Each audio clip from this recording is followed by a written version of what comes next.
Week 3, day 2, single leg bridge lifts. So we've got that right leg lifted straight up to the ceiling, nice and flat footed, so that as if we're gonna stamp our flat foot into the ceiling above us. Hip points are staying nice and square. We're weaving those front abs together.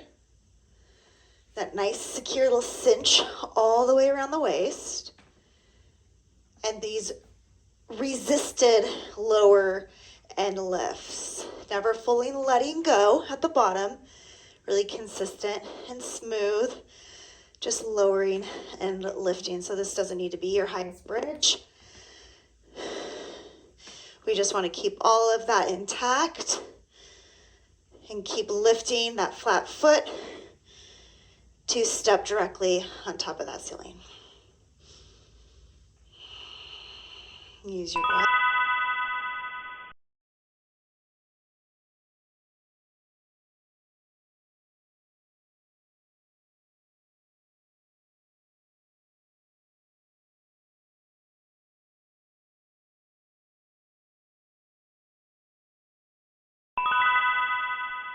Same thing, opposite side. Our left leg is now flat-footed, reaching straight up towards the ceiling. Our hip points are nice and square. We got that low belly engaged. The pelvic floor moving up like an elevator going from the ground floor to the first floor. That bottom seal nice and secure. And then that 3D cinch all the way around the spine, all the way around the waist. Imagining the core like a cylinder with these rounded sides and a front and a back. And then tuning into our breathing and feeling it as we send it all the way down into the belly, but also up into the side of the ribs and the back of the ribs.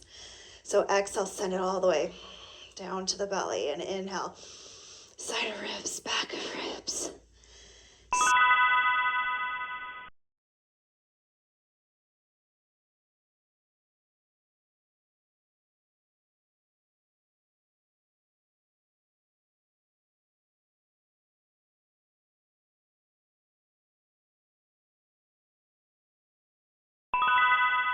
We are now supported by that right knee, modified right side plank. Now, if you have sensitive wrists, just bring it down to your forearm, and the knee will go back a little further, and you can perform the same exercise.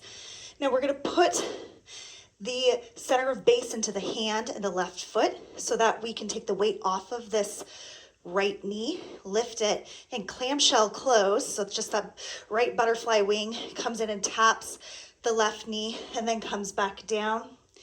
And now you can kind of gauge how much you need to regain that support at the bottom. If you need to release into that knee, then recruit and take the weight off of that knee to close the legs together and then release. Or you have the option to kind of never release all the way back into that supported knee. So it does tap down and graze the floor, but we don't.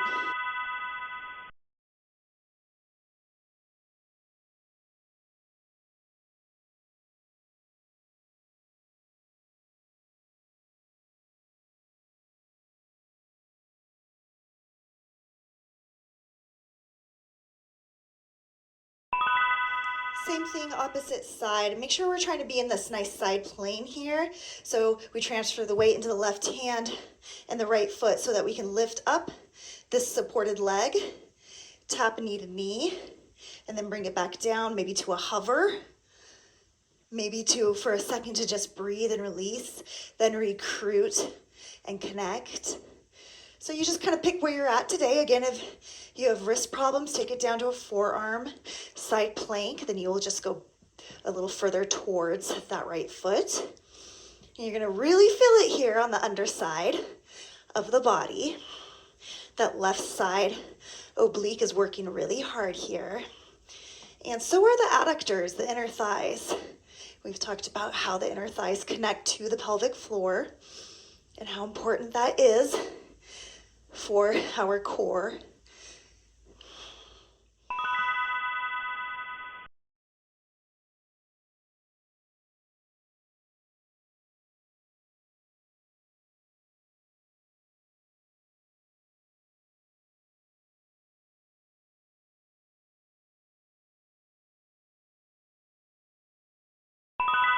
Back to the start.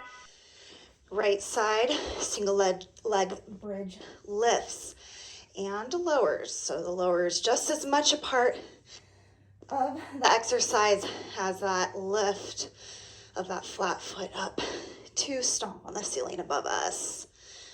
So this is a healing day, but just because it's a healing day doesn't mean that it's easy. Sometimes actually connecting the mind to the body is really difficult, and correcting the way that we move can be very difficult as we've ingrained certain patterns into our body. So to break the patterns that aren't really serving us, it takes time and it takes consistency and it takes a lot of internal focus and awareness. And sometimes that's what you have to build first, is the ability, because it is something you can.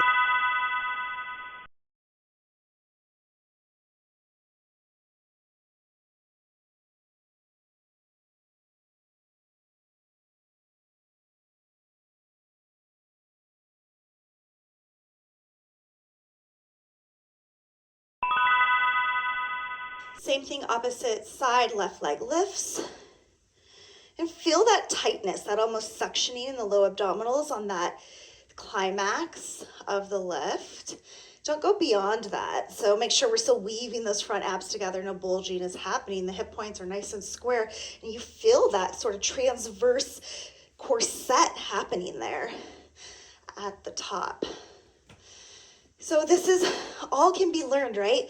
All of these sort of corrective ways to engage or structurally align the body, even if it's very difficult and you're having a hard time training your body to correct it. With time, sending those motor neurons from the brain down to the body to correct the movement click, and the brain will change with neuroplasticity and your body will change with.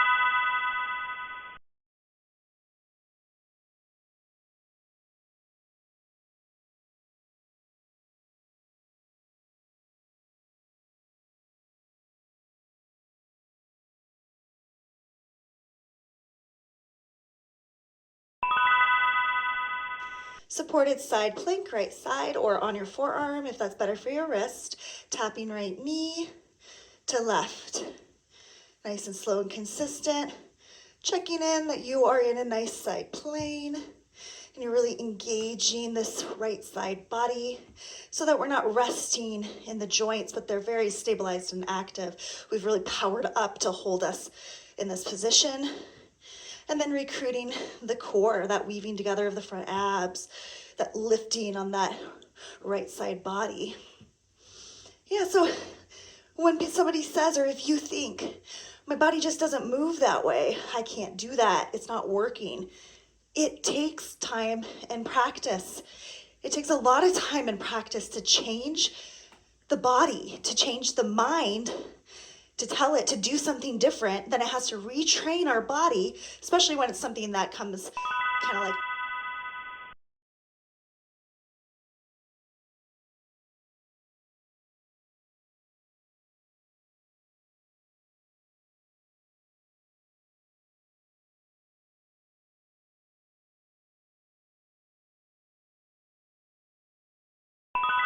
Same thing, left side plank.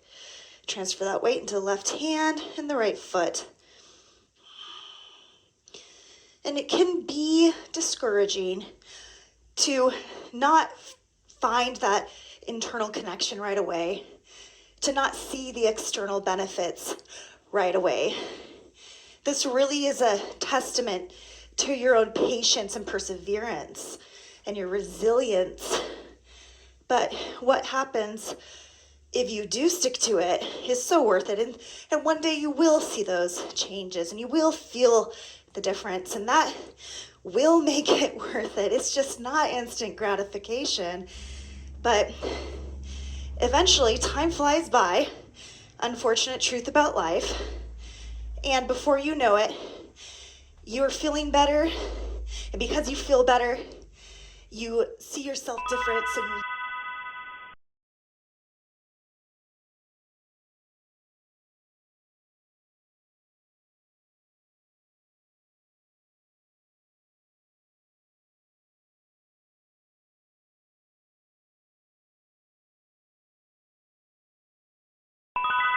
All right, here we go, last round. Right leg lifts to the sky. Our hips are nice and strong, resisting gravity. Our core is nice and tight, snug, all the way around. We're using our breath as a tool. We're using the muscle of the diaphragm, which is very much a part of the core, to control our breath and send it places that will really benefit us, places that will relax us, places that will control the movements. We're sending it to places where we can get more oxygen and send more oxygen. If you keep it up high and tight in the chest, it limits the amount of oxygen that you can send and receive. And oxygen is super important for performance and your muscles.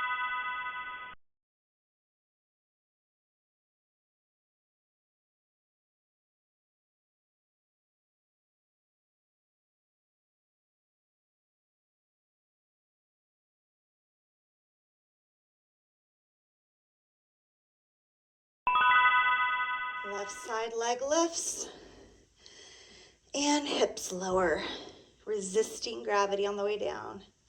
Nice and smooth. The core remains, has a nice tight little corset cinch all the way around. We feel kind of that cavity, the flattening happening at the top.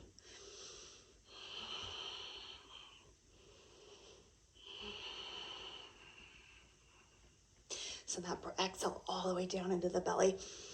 And when you come up, send it through the side ribs into the back.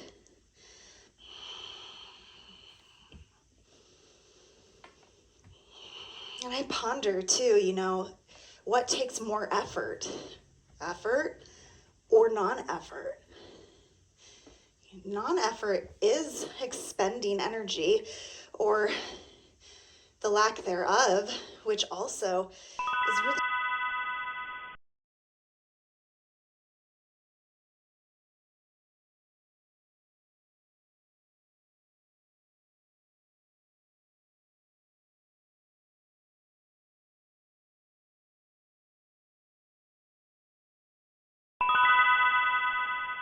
right side plank, lifting that right knee to tap in to the left, lowering either to a hover or a quick release.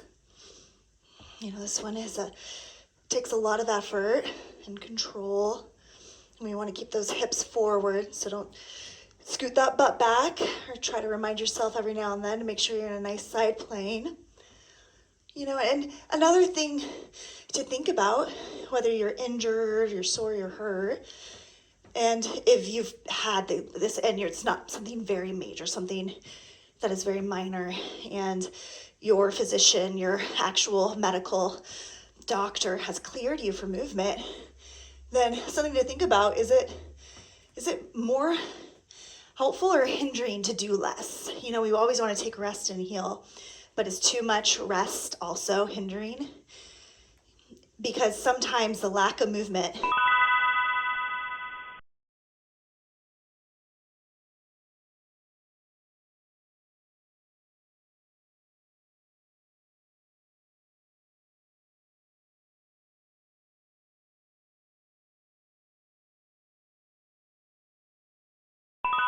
left side plank, last exercise for today's workout.